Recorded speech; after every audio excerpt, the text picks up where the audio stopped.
Donc, toujours dans le cadre de notre rapport moral, nous allons entrer dans le second axe de nos activités, qui est celui de l'accompagnement des entreprises dans leur appropriation. C'est une notion tout à fait fondamentale. Il faut qu'on s'approprie ces objectifs de développement durable. Et pour cet axe, les activités ont été bien sûr nombreuses. Il y a eu davantage de transversalité entre les clubs droits humains, GC Advanced et le comité territoire. Et nous appelons tout ceci les dynamiques de travail. Bien sûr, nous aurions été heureux d'avoir à nos côtés l'ensemble de l'équipe qu'anime Fela Himalayenne, mais malheureusement, pour des raisons techniques et sanitaires, ils ne peuvent être là autour de nous. Et nous ne pouvions être plus de 6 dans cette salle, dans des règles assez strictes, je dois le dire, mais c'est ainsi. Ceci dit, nous souhaitions et nous tenions à ce qu'ils puissent prendre la parole pour exprimer ce qui a été le temps fort de leur activité. Ils ont été tournés par des vidéos faites maison, c'est des vidéos maison, vous verrez, et pour partager avec vous tous, c'est important de valoriser tout ce travail. Alors nous allons commencer par le club GC Advanced qui nous est présenté par Morgane Graffion, chargée de mission RSE en charge du club GC Advanced. Voilà, Morgane, vous avez la parole au travers d'une vidéo.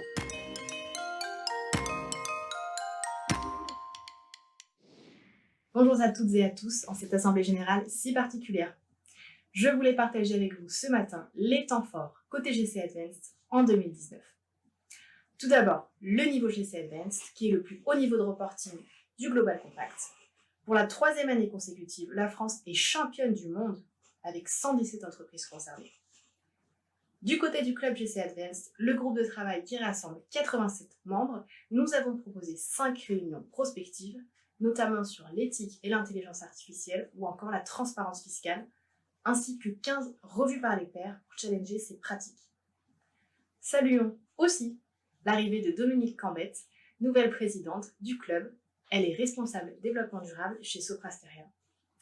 Enfin, je voulais partager avec vous une journée mémorable d'avril 2019, lorsque nous pouvions encore nous réunir. Nous avons redéfini à cette période la nouvelle ambition pour le club GC Advanced, 5 ans après sa création. Je vous laisse voir ça en images. Je suis venu à ces ateliers pour avoir une inspiration sur les chantiers que je mène dans mon entreprise et je pense l'avoir trouvé. Ce qui m'a vraiment intéressée, c'était d'entendre, d'écouter chacun des membres du club pour savoir qu'est-ce qui les anime, quelles sont les actions qu'on veut mener ensemble et puis surtout qu'est-ce qu'on se donne comme objectif commun. Je retiens plein de choses, mais d'abord c'est une énergie. Ensuite, une envie d'action et une envie de sortir du club, d'aller voir toutes nos autres parties prenantes, c'est-à-dire d'aller vers les pouvoirs publics, d'aller vers les collectivités, vers d'autres entreprises, de grandir le mouvement et d'amener une transformation.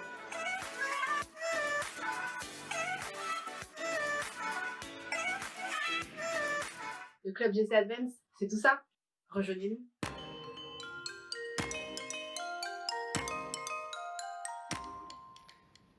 Bien, merci beaucoup Morgane et vraiment bravo. Alors sur cet axe, nous avons bien sûr développé des ateliers, des webinaires, des revues, des relectures de communication sur les progrès. Bref, en 2019, nous avons réalisé beaucoup de publications. Alors c'est un travail commun avec les partenaires que j'évoquais, c'est le fruit aussi de toute l'équipe. Et les publications, c'est combien c'est dans l'escarcelle justement de la communication que cela finit. Et c'est donc Charlotte Beauté, chargée de communication, qui va nous les présenter, qui nous ont présenté les grandes lignes à travers là aussi une vidéo maison.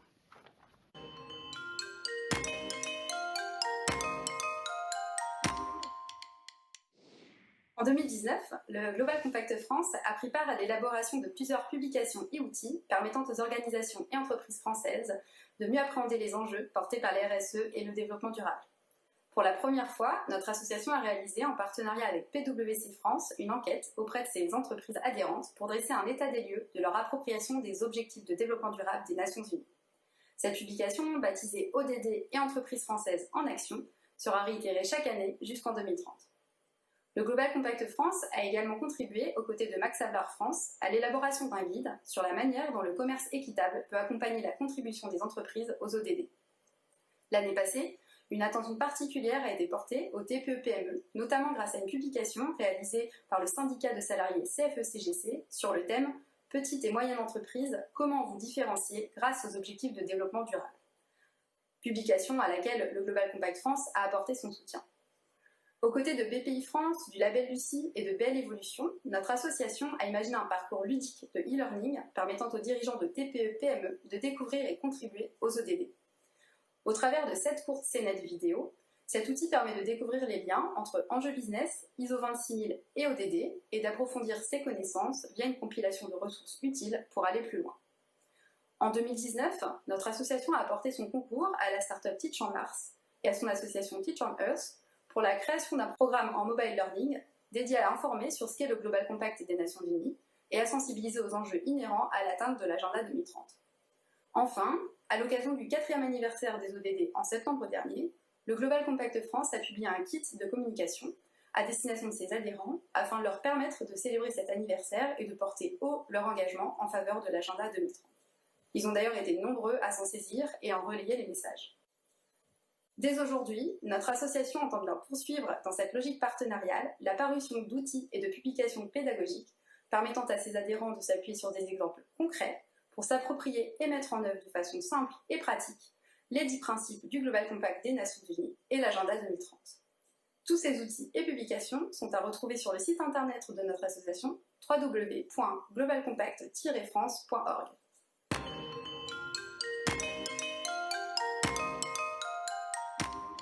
Merci beaucoup Charlotte, bravo pour ce travail que vous venez de nous décrire, bravo à toutes et à tous.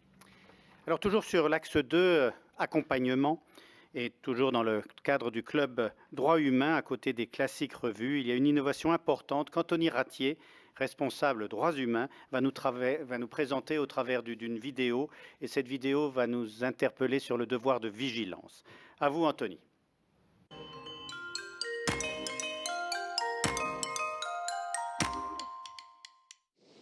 Chers membres, bonjour. Je suis là pour vous parler des nouveautés du Club Droits Humains en 2019. L'un des fondamentaux du Club Droits Humains, c'est le dialogue parties prenantes. En 2019, nous avons décidé de mettre l'emphase sur cette dimension, avec notamment la revue par les pairs spéciale des plans de vigilance. Alors c'est sur le modèle de la revue par les pairs du Club Advance, sauf qu'elle traite des plans de vigilance des entreprises concernées par la loi de mars 2017. Le principe est simple, 2 entreprises présentent leur plan de vigilance, mais il y a également des parties prenantes, donc des académiques, mais également la société civile ou des organisations syndicales, pour faire un retour bienveillant et en toute confidentialité sur les plans de vigilance, afin d'avoir un processus d'amélioration continue.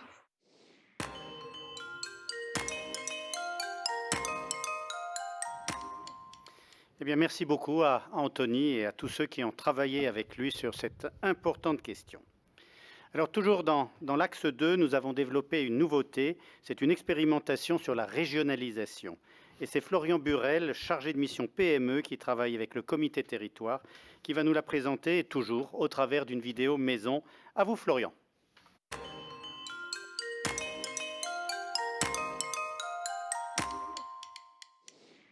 Bonjour à toutes, bonjour à tous. 2019 a été l'occasion pour nous d'aller encore plus loin dans nos actions en région. En effet, nous avons organisé et expérimenté les 2 premiers cercles régionaux du Global Compact France. Ces cercles sont des espaces d'échange réguliers, gérés par les entreprises ambassadrices locales, dans lesquels tous les membres locaux sur une région donnée du Global Compact peuvent venir échanger sur des bonnes pratiques. Il y a pour l'instant le cercle normand, géré par l'entreprise Le Galet, et le cercle azuréen, géré par les entreprises Resistex et GSF. Ces 2 cercles ont déjà pu organiser chacun 2 réunions sur 2019 et début 2020 et échanger sur des bonnes pratiques liées à la qualité de vie au travail ou encore à la pollution numérique. Il y a actuellement entre 20 et 30 membres par cercle et nous espérons pouvoir dupliquer cet exercice. En plus de la gestion de ces cercles des étapes du Tour de France, nous sommes également venus vous rendre visite sur 2019 près d'une dizaine de fois.